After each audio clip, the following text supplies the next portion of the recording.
When I tell you Granny did not come to play with y'all, shout out to Dax News for this story because, baby, when I tell you this story is one for the books, I ain't heard nothing like this ever in my 30-some years of being on Earth. Granny said she was going to the store.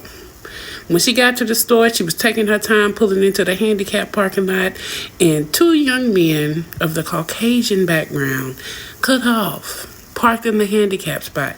Granny waited 2 hours outside for them to finish their little shopping spree.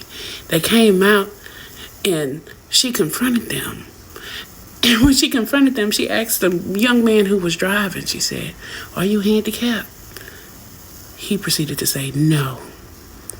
When he said no, Granny shot him in both kneecaps. Both of them. Then she tried to flee the scene. The police pulled up right when she was leaving out the parking lot, and guess what? Granny had a shootout with the police and shot one of them, unalive one, got the other one in the shoulder. I said, oh my gosh. And it only gets better from there. Granny had on a bulletproof vest and an assault rifle. Thugging. Turns out she was a former Marine, Special Operations. And when they asked her what made her do it, she said, oh, I think I was just having a bad day.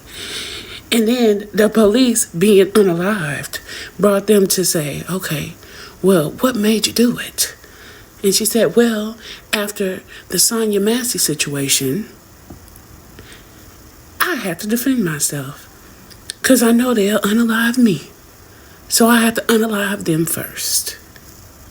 Granny, I don't even know if I'm mad at you. She said she was tired of Caucasian folks. Now, if this ain't a lesson, because goodness gracious, even the elderly are getting sick of the stuff. And turns out, Granny was an OG special ops. So she was shooting to unalive. That's crazy. This is the craziest story I've heard all year. But can you really be mad at her? Baby, when I tell you Granny did not come to play with y'all, shout out to Dax News for this story because, baby,